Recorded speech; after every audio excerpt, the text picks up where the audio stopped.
And welcome everyone to this week's Maternity and Midwifery Hour. My name's Sue Macdonald. I'm the curator for the Maternity and Midwifery Hour and the Maternity and Midwifery Festivals. And it's my pleasure to be chairing the session this evening. And I'm welcoming Geraldine Lucas and Jacqui Williams. So where are they? There they are. And Good evening, everyone. Lovely to be here. hi, Geraldine. Hi, Jacqui. Lovely that you've been able to make it. Like we always do with our guests, we always ask them to share a moment of the week with us. And we'll start with Jacqui, if we might. Jacqui, your Ah, moment of the week. well, Sue, this is really big news. My new grandson, who I visited the other day, at last opened his eyes to look at me direct. Oh, oh, So he's now, how old is he now? He's 12 days old now, oh gosh. Oh, how and precious.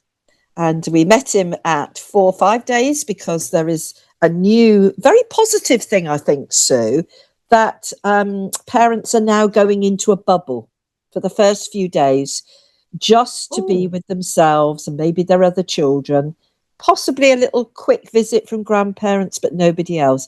And actually, I thought that is, for me, that is a really marvellous return to that nurturing of that okay. family unit. Now, how does that work? Getting a bubble? That Well, it, sounds really good. It's like telling mum to stay in a dressing gown for a few days so that people yeah, don't expect her to be a hostess. yeah. Did And that come from you, Jacqui, no, or no, did it it's come from the midwife? No, it's come from, I think, social media and any Oh, networks that parents are on. But I oh, think it's wow. one of the better returns to this nurturing of um, a mum and a newborn, Oh, wow. which we sort of automatically did, but maybe didn't do it in the best way, keeping Mm. them in hospital, keeping them so maybe we won't be seeing newborn babies in Oh, supermarkets and wow. mums going out maybe quite as early as they did, Yeah. but having Catching up time. with them. Yeah, having catching up with themselves. Oh, that's lovely. Yeah, Well, then yeah. that's the first positive thing I've heard for days on social media. That's fabulous. Thank you so much for sharing that, Jacqui. Now, Geraldine, you're in competition now for this. Oh, good evening, everybody. I think for me, it's we've had our February 23 cohort who have reached the end of their training, and it's just it's been really inspirational for me to see them go through that journey, and to see them come to the end of it, because it's extremely hard work, Mm. um, and the dedication of the cohort has been exemplary to see. So Oh, fabulous. And that's lovely too. It's sort of yeah, that is a lovely progression as a teacher, isn't it? It's lovely. Oh, thank you so yes. much. That's fantastic to share. Thank you. Now we'll let our speakers have a little rest for a minute. Because I want to again say welcome to the new people who've come today. Um, because I know there will be new people and you may not know where the maternity and midwifery hour comes from. Now, our old friends, and I know we've got a lot of them there here too. You can kind of go and grab a cup of tea if you'd like to. But I'd just like to say that we had the maternity and midwifery hour is now coming up for 6 years old. And we started in the in the COVID-19 first UK lockdown in March 6 years ago, as a means of connecting midwives, student midwives, people who are in the maternity services, because obviously with everything going on in the health service, everything was very much focused on the clinical side. Services had to change. We had to have masks everywhere. You couldn't go out to do conferences or festivals or study days. And really, people still needed that connection, information, a bit of knowledge, and continuing professional development. So we started just having an hour a week where we looked at health, looking after yourself at a time of stress, which was really useful, I think. And also we did a lot on with the changes that were going on because of COVID and all the exciting and very creative ways midwives and other people organising the service were taking to make sure that women and babies got looked after well and got a service that they could cope with. Though it was difficult because they had all the things of not being able to necessarily have your partner with you all the time and that sort of thing, which was very hard. And then also educationists, and Geraldine will probably have sympathy there here, because of course the service for students was changed and that all sorts of adjustments had to be made to make sure our students were getting experience but also as safe as possible at that time. And it was a scary time, and every now and then you kind of remember how scary it was, where you just didn't know what the causes were and what was going to happen. And it's good if we can remember some of the things we learned. And some of the things we learned was being able to meet like this, which has been a real positive from COVID. And some of the things we've kind of let go of a bit, and I think we could do with holding them on. Like if you get a cold or you get a flu, you going out with a mask makes big sense. And I know people think it's a bit daft now, but actually it was a really good idea at the time. But certainly for COVID and now for colds. Anyway, that's me. I'll get off my soapbox for a minute. I also need to say that everything we do on the Maternity and Midwifery Forum is recorded. So if there's any problem and you have to rush off in the middle of this hour, don't panic. You can catch up later. You'll get the recording anyway, the link to the recording, and you can catch up. And also, you might find it very interesting to look at the Matflix website, because that's where all the recordings are kept, and you can dip in and sort of update yourself. So anyone who's doing revalidation or doing a project for work or doing a project for university, check out the Matflix back catalogues. There's a huge amount there. Health warning, it's addictive. And once you get in there and start looking at some of the presentations, you can lose a couple of hours quite easily. So just check out with your maternity unit or your university to see if you're subscribed. If not, you can subscribe as an individual. It's not that expensive, and you can just come in for a few months if that's what you choose. So, and there's also box sets, I ought to say that, which Dr. Jenny Hall looks after, and they have little reflective activities, and that's really good. If you're facing revalidation, I'll say this knowing Jackie's here on behalf of the NMC, if you're facing revalidation, you just need a wee bit of a refresher on how to do all the reflective stuff. Very useful with the box sets. And I'm also going to say, and I've just said about colds and flu and stuff, look after yourselves. It's a time when there's changes in the weather. It's suddenly got cold again. It's going to get a bit warmer next week, probably going to get colder after that. And that's the sort of time you do get things like colds and coughs, and you need to look after yourselves so you can look after others, but also to keep you well as well. So I'm on to the news. I'm almost perfect on time, not quite. And I would need to say Ramadan Mubarak. And I wish peace and happiness to all those observing this holy month of Ramadan, very special time.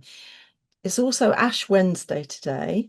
People may not know about that. They'll know about the Pancake Day because we like pancakes, don't we? And that marks the beginning of Lent for us if you're Christian. And also, it's been a very busy week. I have to say, Gong Hai Fat Choi, and that's Happy Chinese New Year, and it's the year of the horse. I don't know what the year of the horse means this time. I haven't had time to look up what it means. Often there's lots of significance, but people seem to be talking a lot about prosperity and wellness. So I think it might have something to do with the horse. Now, also, I need to raise with you, there's a report from the NMC Spotlight, which has got lots of information about numbers of nurses and midwives, and that's those coming in and registering for the first time or re-registering, revalidating. It's information that we used to get quite easily online, and it seems to be nicely focused in a Spotlight report, which is really interesting. And it's all about workforce, and they were reviewing also people's feelings about the workforce, and some was good.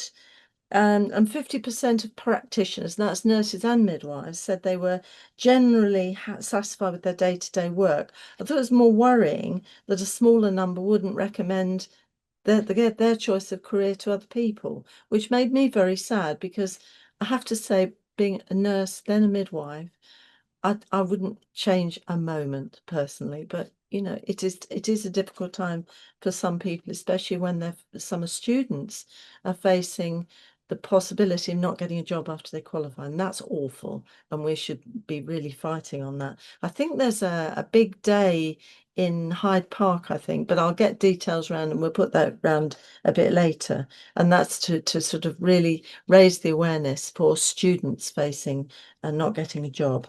The other thing in that report I should add, which again makes me feel really sad, bullying, harassment, abuse and discrimination still issues, and still focusing on things like age and ethnicity, still a big issue, and it's something we keep on having told to us, and we need to address it really strongly, really important.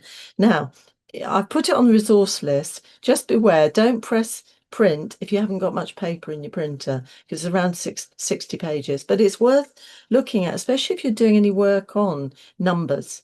And I know I can remember doing this as a student one time, having to look at numbers. So I can remember, if depending on what you're looking at, it can be very useful.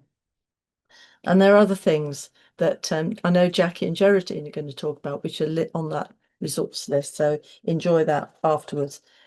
Okay, now this evening we're looking at the reality and the challenges of professional responsibilities surrounding informed consent. We talk about informed consent a lot. We know it's really important. We can't just assume consent at any time when we're looking after women and their babies and their families. We really need to address this. And especially when you keep hearing, and I've heard this term a lot in several pieces of research and reports, women saying they didn't listen. And we really need to address. We really do.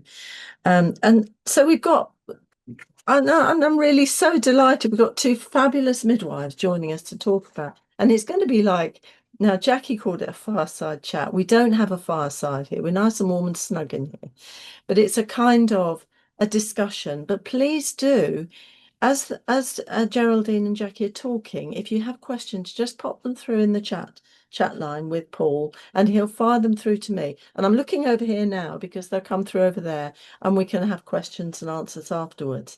So I'm going to start with Jacqui. I'm going to introduce both Jacqui and Geraldine together because they're going to be doing their chat together. And everybody knows Jacqui Williams, very experienced midwifery educator and midwife. She's kept strong links with midwifery practice and regularly works clinically in a local trust. She's passionate about the unique role of the midwife, quite right too, and women-centred care, quite right too. She's also a senior fellow with the Higher Education Academy, has particular area of expertise in quality assurance, and her role at the NMC is to advise on midwifery matters across the organisation, ensuring that midwifery is considered in all of the NMC's work. And that is a pretty full-time job, I would say. And then Geraldine is head of midwifery within the School of Nursing and Midwifery at the University of Worcester. She's also a professional midwifery advocate. She's extensive experience in teaching and learning in midwifery education, and she's passionate about public partner involvement in midwifery education. She's worked extensively with maternity service users and community groups to inform midwifery education, and as lead midwife for education, that's always the most senior midwife in the university, the LME. She works strategically with colleagues across the UK to enhance equality, diversity and inclusivity across midwifery education. And remember, the full CVs, I've given edited highlights, the full CVs are online. But in the meantime, I'll welcome Jacqui and Geraldine. The screen is now yours, and thank you so much for coming this evening to share your chat with us. It's wonderful. Thank you so much, Sue. And you might want to sort of be wondering, those of you in the audience, as to why Geraldine and I came together, but we sort of stumbled on each other in terms of having these conversations about informed consent. And I think it came from a place that I was particularly concerned when I was hearing about students and how they were achieving their births, and what was a tendency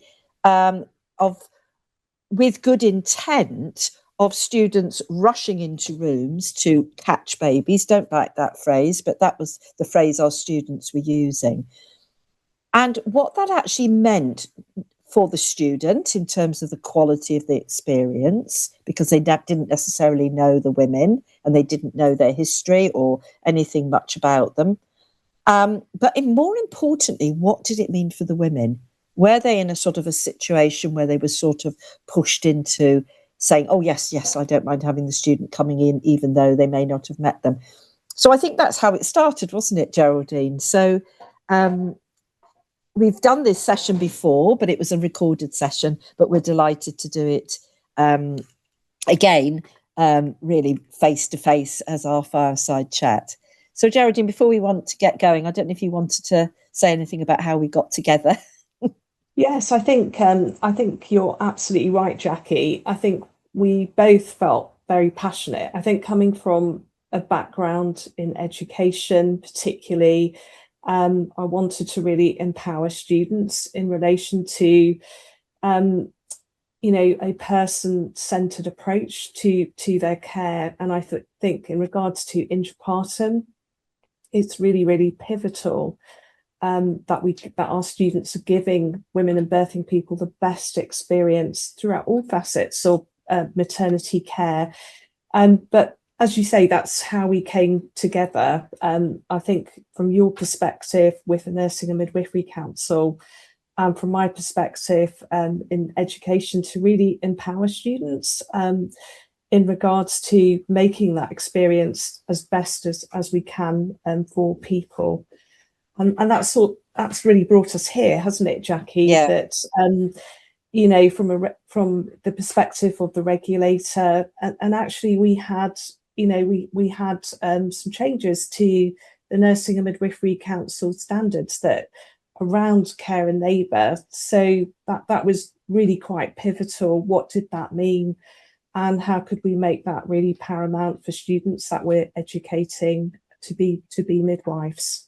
Yeah, and Geraldine, I think we've talked about how maybe that standard, which was combined some 2 or 3 years ago, where we expect students to care for the woman and then conduct the birth, we feel that maybe that has not landed, because what we wanted was to get that holistic experience for not just the students, but importantly, that continuity for women.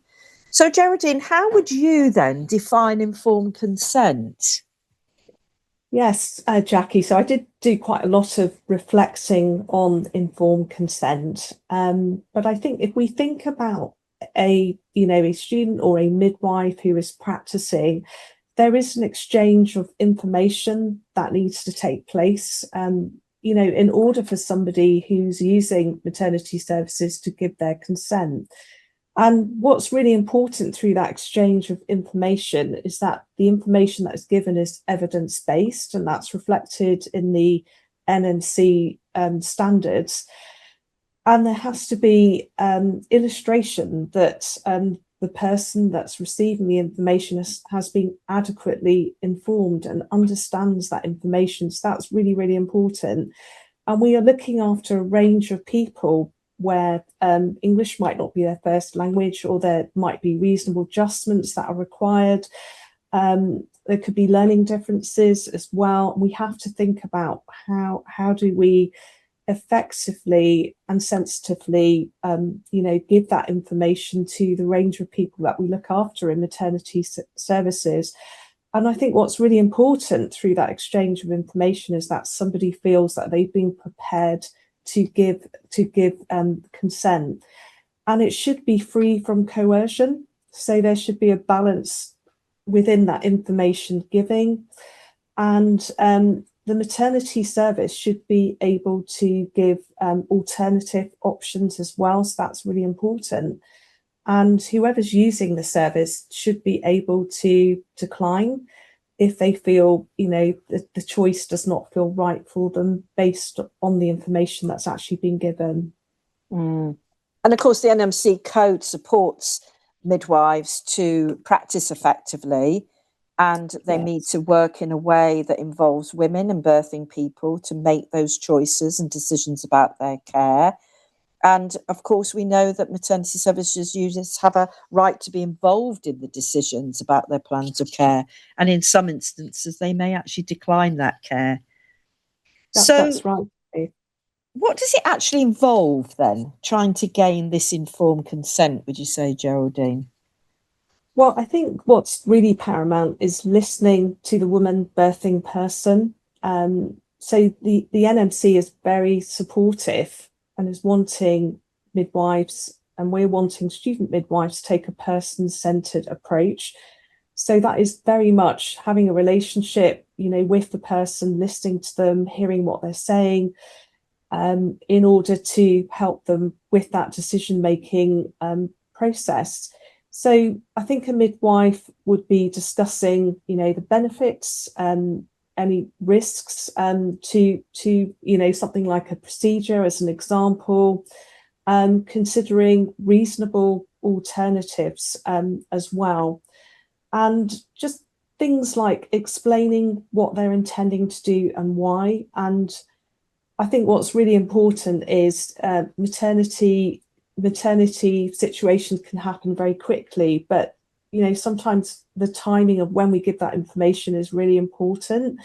Particularly during situations where somebody is in labour. So really trying to prepare somebody, sometimes early, about their care planning, involving them very, very early. And I think what's crucial here, Jacqui, is the relationship that you have with the person you're caring for, because they need to build trust.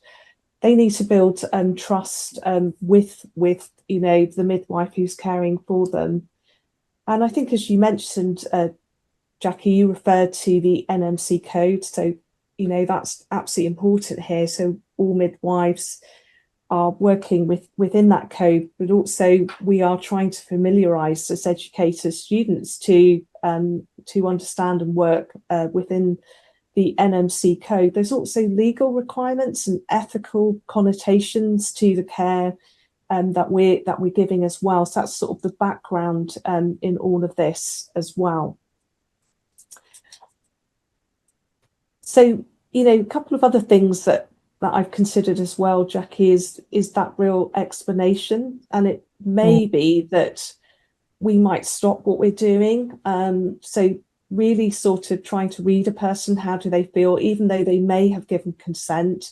We might have to read body language sometimes and, stop what we're doing, go through things again. Is somebody still, giving us that consent sometimes, during a procedure if it's uncomfortable as well. So I think what's really crucial is that a midwife continuously does observe the person that they're looking after, to pick up those sort of external cues. And hopefully with the relationship building, and, if we use the example of intrapartum care, the care and labour, that's why this is so important, because it does enable you to build up that relationship, create an environment for listening, for questions, so the person that you're caring for feels really, really safe as well. Being sensitive about what matters to a birthing person, I think that's really crucial. And being really cognizant of cultural needs, or any specific needs that particular person may have. And we may be needing to consider translation services as well. Capacity, so the Mental Health Capacity Act could be really important. Again, when we're looking at those legal frameworks, and of course, Jacqui, our record keeping is really vital, and that's evidenced in the NMC code as well. Yes, and I mean, it's so important, isn't it, this, Geraldine, that unfortunately this could have implications for the midwife if informed consent wasn't seen to be actually gained. So what do you think those midwifery considerations could be? So I think what's really important is avoiding implicit paternalism when you're caring for somebody. So that could be in relation to us assuming that there could be risks that potentially don't exist, or we're almost superseding the consent that somebody gives us. And we might be considering factors that are, probably unique to the midwife, but are not really considering the mother and the birthing person. So I think avoiding implicit paternalism is really important. So we mentioned about ethical issues. We have to practice in a really ethical way, so we're not causing undue harm. So that is a real consideration here.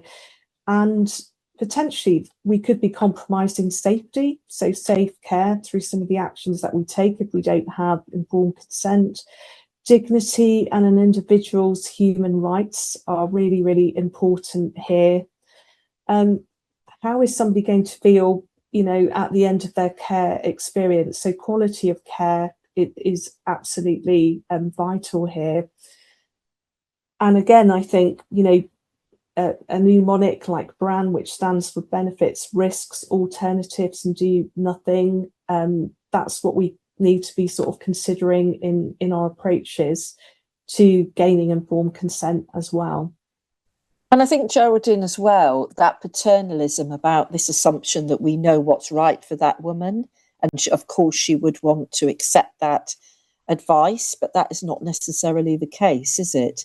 And I think in our principles of supporting women's choice, we very much found that women were very well informed and they were making these choices from an evidence base. And how does the midwife sort of manage that? But we should be almost equal partners in this conversation, shouldn't we? Not saying, well, just because we are qualified that we know better, because the woman knows her own needs, she wants to make her own decisions, and she knows what's right for her. Yes. Yes, that's right, Jacqui. And I think, through some of our national maternity reports that we're reading, and that Sue's alluded to at the start of this evening, does talk about people really needing to feel listened to. So I think that's a really important theme for all of us, for students, for midwives as well. And that comes through the partnership that you just described between the midwife caring for that person.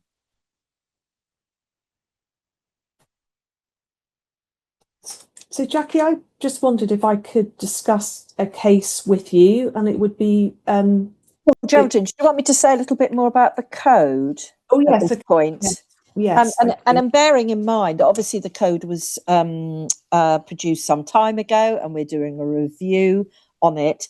But I'm sure informed consent will come in, as a very, very strong theme. But our current code absolutely encourages midwives to work in partnership with the women, with the people they are caring for. And just some sort of headlines really from the code, that you can look up later, but it definitely encourages and to empower people to share in decisions about their treatment and care. We must respect, we must support, and we must document a person's right to accept or refuse care. And I think, Geraldine, the art of record keeping is so critical here. And maybe that's something that I'm another part of my life, I'm an expert witness, and I do still see some very challenging ways in which people record, do their records. And I think it's exacerbated now with the electronic record. Whilst the electronic record has its advantages, it's losing the narrative and some of the things that you may have written if you were sort of, writing it in the previous way. But this listening to people and responding to their preferences and concerns, and I think in the pressured service, this is really hard. And this is coming up, isn't it? We've already mentioned time and time again, women don't feel listened to. And to listen, you've got to have time, haven't you? You've got to have that relationship and not be thinking of all these other things. And I think that's what is very challenging for midwives in the current climate.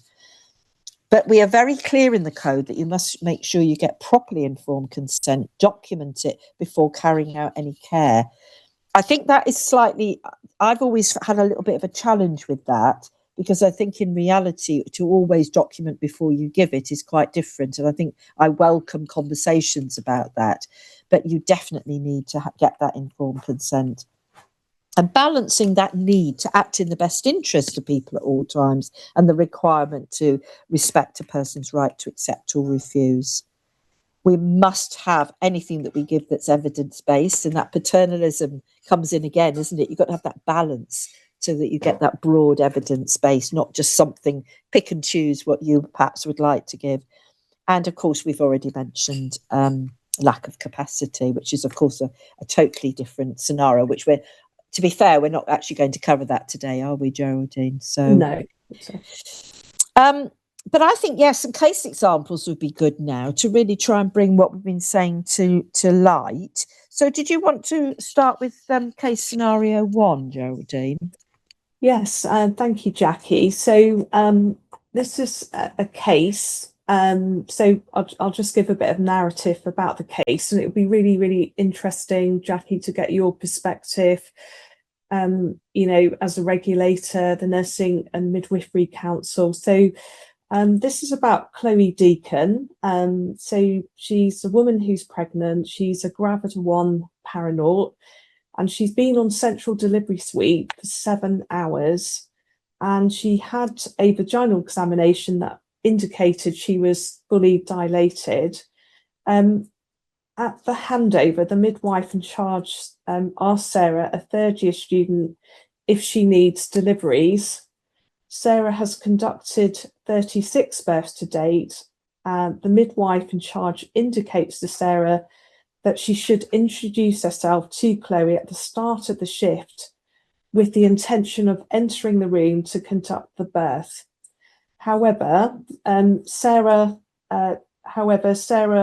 will be assigned to care for another woman who is also labouring, and Chloe already has a first-year midwifery student supporting her. So Sarah's actually feeling uncomfortable about this situation.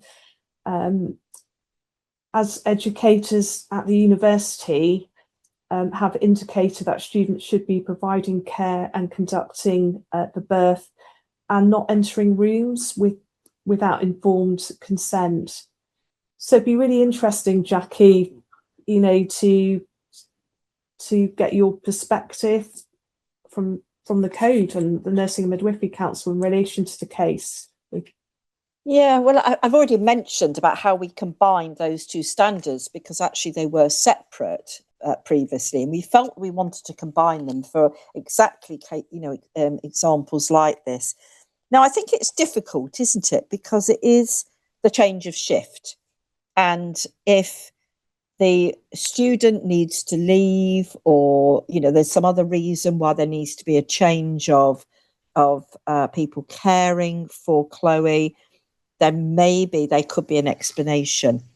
But it's not ideal, is it? And I think if she is already, because I suppose if that's at the change of the shift and she's a prima gravida and she's fully dilated, is she going to deliver fairly promptly?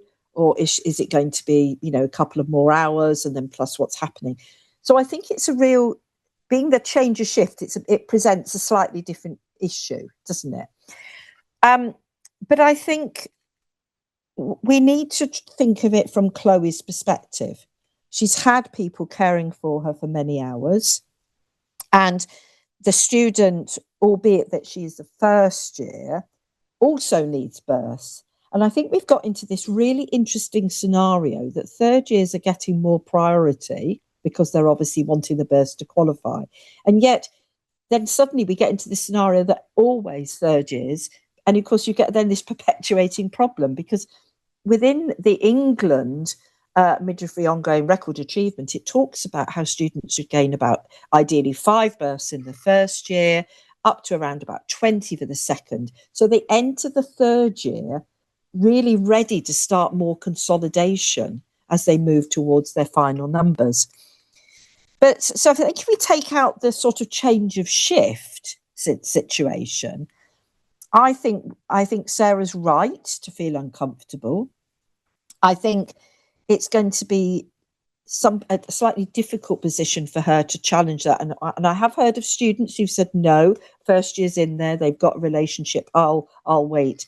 And it is difficult. But I think we need to start shifting this culture, don't we, of these third years automatically getting priority and recognising that all students should be a priority. And they've been giving that care and providing that continuity.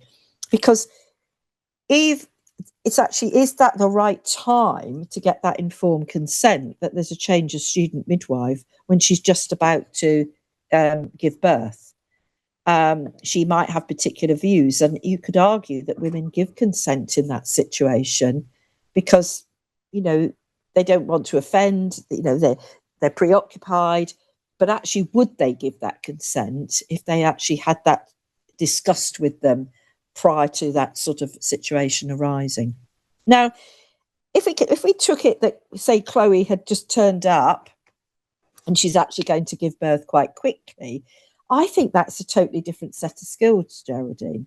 I think, women do, give birth quite spontaneously. Some don't even make it into the unit. And that is a different set of skills. So that may be a totally different scenario in terms of not being able to care for them in labour because their labour has been precipitate, or they've come to the unit, or they've actually called the midwife perhaps later than they would have done.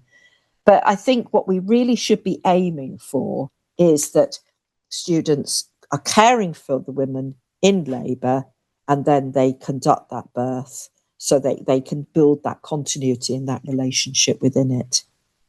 Yeah, thank you, Jackie. I think you raised a really important thing for me as well about the person in this, and the NMC have done quite a lot on person-centred care. I didn't know if you could say any more about the person-centred care part. Well, yes, because how do you know what that woman actually wants? Because to be person-centred, you actually would understand what their views are, how they've come to make decisions about their birth plan, things that are important to them. Just rushing in the room to that terrible phrase, catching babies. How do you really know what that woman's birth plan is? Who's caring for her? What's their relationship? But more importantly, what is her history? All the things that you during that build up to that birth is going to potentially affect the care that you will offer. So rushing into a room, yes, you might get a birth, but is that quality experience for the student? I think it needs to be challenged, really. Yeah, thank you, Jackie. That's been really helpful.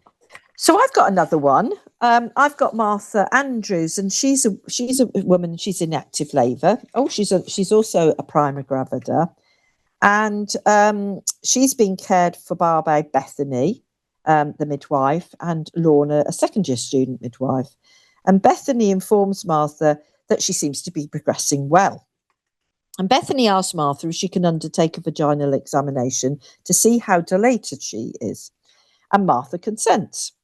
And while Bethany is examining Martha, she finds that she's 9 centimetres dilated. That's great.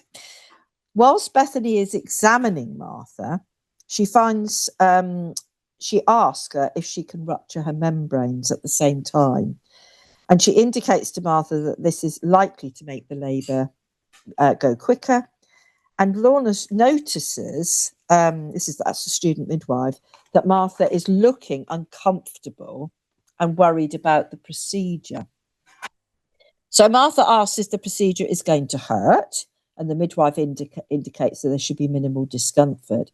But shortly after the artificial rupture of membranes, Martha indicates that she's finding the contractions much more painful. So that's an interesting one, isn't it? Because you've almost got a 2-stage process of gaining informed consent, haven't you? You've got the initial doing the rupture of doing the vaginal examination, but then during the examination, you're actually asking for another consent to do something else. So what do you think about that then, Geraldine? Well, I think with this particular case, Jackie, I just, again, when we look at the person-centered approach to care, for me, I reflect and I wonder how the mother might have been feeling about being asked to have another procedure whilst one was already happening. So I think when we look back at how we've defined evidence, how we've defined informed consent, and some of the things that shouldn't be equated to informed consent, like coercion, I just wonder how somebody might have felt that they felt compelled to have an artificial rupture of membranes. And when we look back at that definition earlier, it does talk about exchanging information that is evidence based.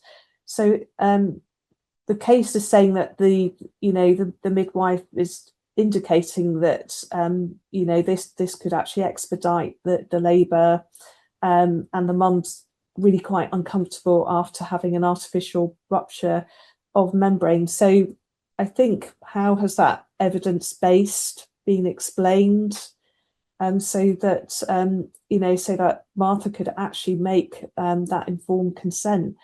And I just wondered about your perspectives, Jackie, in relation, taking it back to sort of the NMC code, because I think potentially there could be some important learning from the NMC code that relates to this case as well.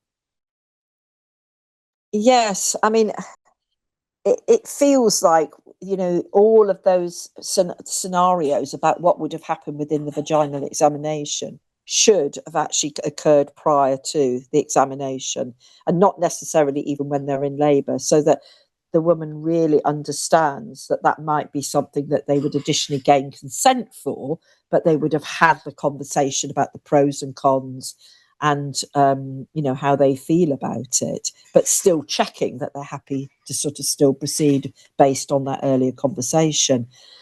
I mean, my observation, Jerry, is that I think we're in a real situation now where we've got to, as midwives, and really enhance our communication and our communication styles. I mean, women are saying they're not being listened to, but maybe we need to change the way we communicate. And it's not easy, is it, in those pressured environments? But it's thinking about, how do you talk to the women at the right time to plan their care in an unhurried way? Giving time for the women to reflect, consider their options, come back again with any further questions, need for further information. And I mean, we're seeing this a lot with induction of labour. And if I can share with you, Geraldine, a very personal experience from my daughter-in-law. At 39 plus 5, the community midwife said to her, well, next week we'll have the discussion about induction. Now, my daughter-in-law worried all week about that conversation, because she didn't want that conversation, even at term plus 5, when that next appointment was. Fortunately, she didn't have to have that conversation, because she actually gave birth 12 hours before the appointment. But I watched and I said to her, you don't have to have that conversation. And I could see it from the midwife's point of view. She was almost preparing her, but actually it worried her. And I think we've got to really tease out some of this communication, because that was a great shame for the final week of her pregnancy, just be worried about this conversation that was coming. So, Sue, I think it'd be really useful to bring in our audience now, widen our discussion, take any comments, questions and challenges even.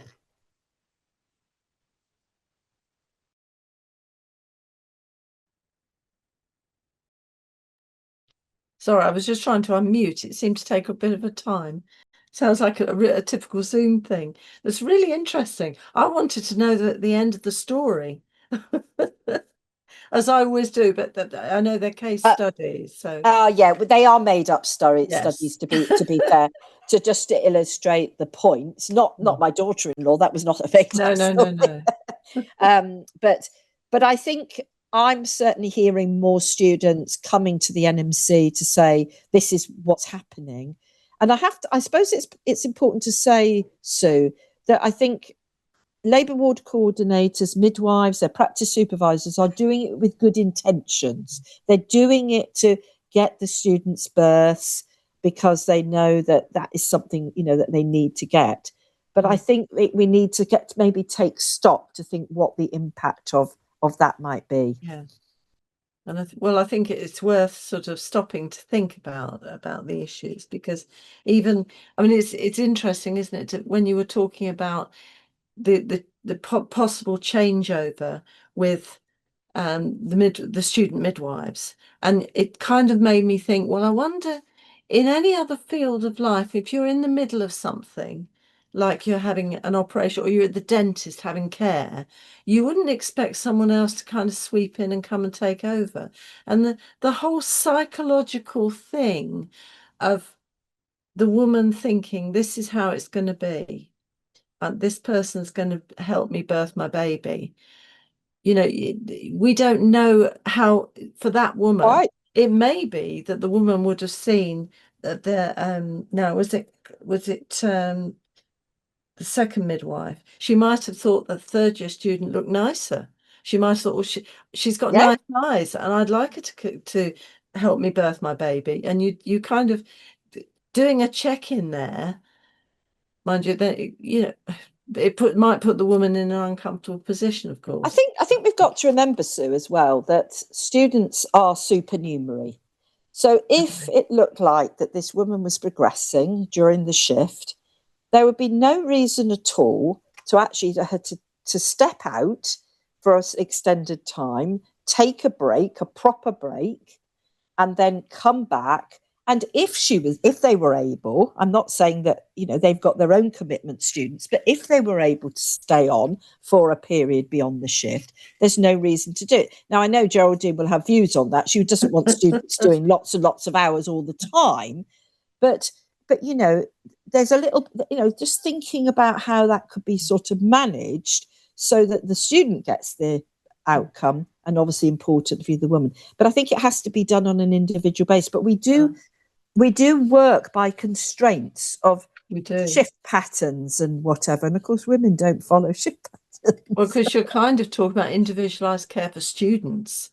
Exactly. And for midwives also. I mean, and individuals do care. Yeah. Because of course, if you've invested yourself in that caring for the woman, you've got that, and you can see yourself but helping birth the baby as well. So it's a big thing. I mean, I was thinking also, because I like because you made clear about, because I jotted down a question that I had was, how long does the informed consent last? And that became really live when you were talking about the woman having a vaginal examination and then the midwife wanting to do an artificial rupture of membranes, because that, I mean, how do you give consent when someone's hand inside you? They're saying, oh, we could, and it's quite often in the olden days, and that isn't so long ago, someone would say, oh, I'm just going to do that. Is that okay? And how can you refuse? Because it's done and dusted, isn't it? But it's, and we are getting, I mean, I'm hearing a lot more cases of women saying, particularly during a vaginal examination, that the consent wasn't given. You know, doing the sweep when that was not talked about. Yeah. So I think vaginal examinations are a particular area of concern, I think, at the moment when women are more involved. What do you think, Geraldine, about this? Yeah, I think as Sue, as you've said, how can you give consent if one procedure, which is the vaginal examination, is taking place, and then you're doing an artificial rupture of membranes, which, you know, if you look at the evidence, will have advantages and disadvantages. So I think, how is that documented? How is that communicated? How might somebody feel, you know, after their labour? You know, I think that's a really important question, isn't it? Because people really remember their experience of birth throughout their life. Absolutely. So what we do is really pivotal. You know, people remember the details, and, you know, I just think in this potential case, does it have risk of somebody feeling at that particular time, I didn't really want this, but I felt I had to sort of go with this because of how not just the situation, but the environment, just everything made them feel. And I think you raised a really valid point, Sue, about, you know, even the dentist, because that's an analogy that I use as an educator. That imagine you know, imagine that you're in a dentist, you have lots of people coming in, and you don't know why they're coming into a room, and you feel quite vulnerable because you've already got somebody looking in your mouth, and you're thinking, why is everybody else? And so I think it's so crucial, isn't it? Sometimes there can be other people coming into the room, and that person doesn't know who they are, and just going back to this case with other people coming in, you know, because they want to do the delivery, and you don't know who they are. So I think there's something there, isn't there? And Jacqui's been talking about this previously as well, about that real communication. Mm. And I think that quality of experience for the student, because I think something that I've begun to think about more is that if you think about the whole 40 births, not all the births are equal in a sense. So the first few, you're just wondering, you know, where to put your hands and, you know, all the things you've got to do. And then gradually you start beginning to put it all together. Yeah. And of course, those final births, just before they qualify, really you're looking at that holistic care and everything that you've got to be thinking about as the midwife, who's as the, you know, lead professional for that birth at that time. And I think, in a way, the more you've got to gain that quality. It's not just ticking these numbers off at the end. It's about that quality of the experience and giving students opportunity to gain confidence as well as competence, which is a bit of a plug for our practice learning review. This is something that may come within the standards, that we've got to assess students for confidence as well as their competence, because, you know, otherwise, what does that mean for when they actually enter registered practice and the support they need? Absolutely. Now, we've got some questions coming through. We've got Dr. Erin Hanlon. Hi, Erin. Now, I'm looking over here. Remember, this is where the questions are coming through. And she says, hi, Jacqui and Geraldine. Wonderful talk. Thank you for your insights. Very informative. My question stems from something Jacqui mentioned about the recent move from the narrative birth records to digital notes. How would you advise midwives to document in the digital system in general, but also to capture consenting procedures? And secondly, in your opinion, that's saucy having two questions, is a workshop for clinicians warranted? Oh, I think I know the answer to that. I think the last one, absolutely, because I think we've got to we need to sort of raise and discuss these issues, because, and this is all jumbled up for me with, you know, women asking for things outside of perhaps the guidance within a trust or a health board, women making maybe choices that you wouldn't recommend and whatever. And so that this whole area of communication really is absolutely crucial. I think it's very difficult, going back to the question about the records, because, you know, but you do have areas of narrative that you can use. And I think to try to really think about how you capture that without, you know, making it so huge that it becomes sort of meaningful. And it was interesting, I was listening to a registrar the other day, and how he'd really captured how he gave information about choices to women around induction and labour. So he'd actually done quite a bit of work to try and capture it, and talking about the recommendations in a sort of a fairly succinct way, but covering all the elements. But I think it's a bit of an art, Sue, and I don't think we've done it. We've moved to those, I mean, and I think there's always that thing about what you would do normally. But I think sometimes you do need to increase that narrative, particularly elements where things have been a little bit different, a bit more challenging. But yeah. And And of course, the lawyers don't like the tick box because they say, well, what does that mean? You know, You can't win. You can't win. but use those narrative boxes where you feel it is Yeah, where you can. important. Yeah. Yeah. And I suppose you can always have your own reflections as well, of course, on that. So you can remember things if there was something tricky. Now I've got a comment from Jane Marshall. Hi, Jane.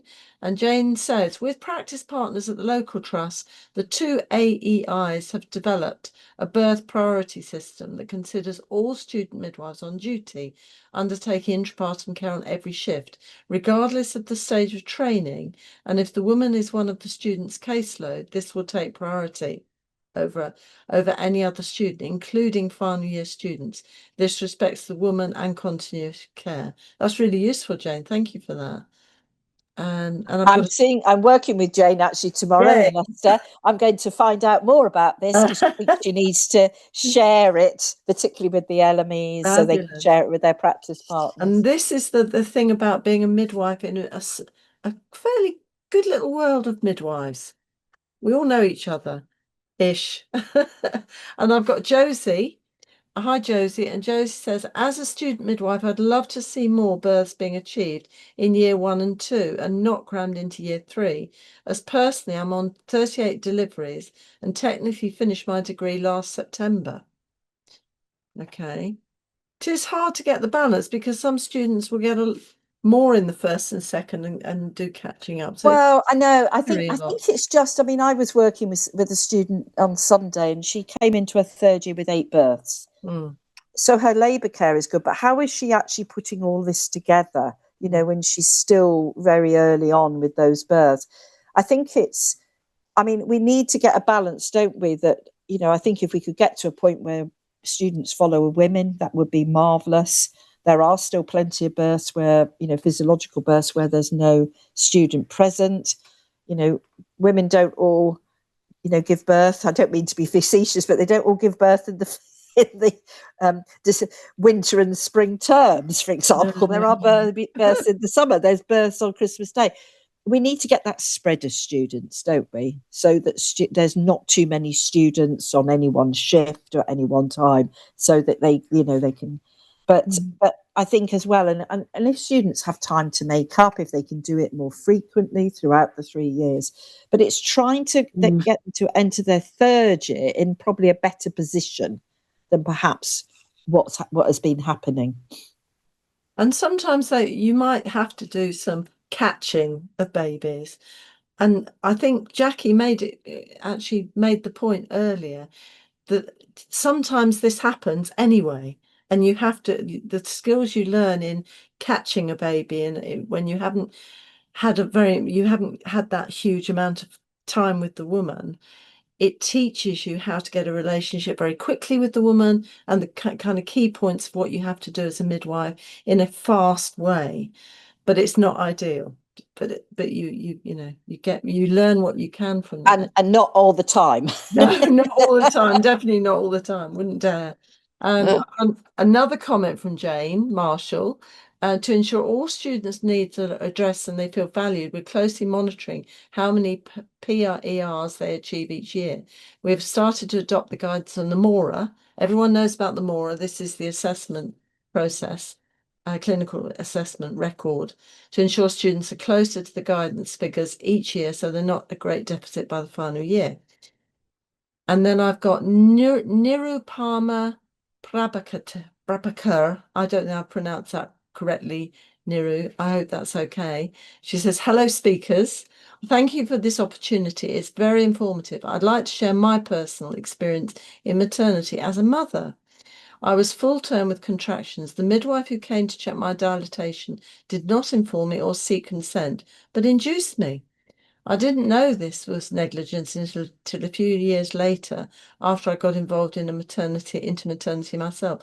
I did not have any language barriers, nor was I unsupportive in any way, but it did happen, and this midwife is a senior midwife, most still practicing.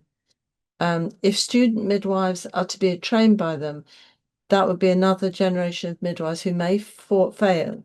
in the same space of negligence, it would be a mistake of their own. And I mean, that's really helpful, Nero, to share that. And I'm sorry that happened to you, because it's obviously less than ideal. But I'm sure in your experience, you're actually addressing that. I don't know if you're a midwife or a student midwife, but I'm sure you are. But Sue, Nera yeah, has shared that with us, absolutely. I think, some years after. So these things really stay with Yeah, women. absolutely. And on the positive side, I would hope that we're getting better at this. And this sort of discussion does help concrete it in our minds. I don't know if you want to say something, Geraldine. You haven't been Yes. speaking for No. a while. Yeah, thank you, Sue. I think yes, I think there's things from an education perspective that we could do as well. So, you know, there was a comment about workshops, and maybe there's an opportunity for us to work collaboratively with our medical colleagues. You know, that's a really positive thing to do. We can learn together and from each other, and do more collaboration around informed consent. You know, with the ideal that this is going to, you know, benefit the people that we care for. So, I mean, that was a comment from earlier, and I think that would be a really good consideration from this going forward, because I think we're always trying to look at how can we do things better, and how can the experience the people. So we've had an experience shared. So what can we do now that's going to make things better? Absolutely. And I think that's for women and families, and for midwives, and for students, because this benefits everybody. Be able to give proper informed consent rewards us all. Now, I did say, and I always say, this hour goes faster than any hour in the week, and we've come to an end. So I think our audience will agree. What fabulous speakers we've had, and thank you so much for the Our fast pleasure. chat. And Our pleasure. I think, especially, I think the case studies, I think that's beautiful, because that really did bring it to life. And I think people who are listening might think about this as a way, you know, trying out a multidisciplinary workshop together, and try out the informed consent, try out the stories, because that's we know the kind of theory, but it's the practice that we really need to get smooth onto. Now, I'm going to say huge thank you to Geraldine and Jacqui, and also Angelo, who's in the background making sure this is all beautifully recorded, so that you will have this as a link. You'll have it on Friday morning as a podcast at 6 o'clock in the morning, if you'd like it. And it'll also be released next Thursday in the newsletter. If you don't subscribe yet to the Maternity and Midwifery Forum newsletter, it's a good time to get into subscribing. Doesn't cost anything, but it means you get a little snippet of information and all these lovely links nice and fast. So that's fantastic. Thank you also to Paul for putting through the questions and the comments to us. That was fabulous. And also, just to say, next week we've got Leah Hazard talking about safer delivery, working hours and conditions, the impact on midwives and well-being. So that's same place, same time next week. And I also found this is what we were talking about. I did forget to say what a fantastic festival. If you were there, it was lovely to see you. And if you weren't there, be there next time. Anyway, there was a lovely student midwife from King's College called Sophia, and she was raising this as a kind of action, a time of action. And this is No Jobs, No Justice for Student Midwives. And this is a meeting, or a kind of conglomeration of student midwives. Fantastic. A wonderful idea.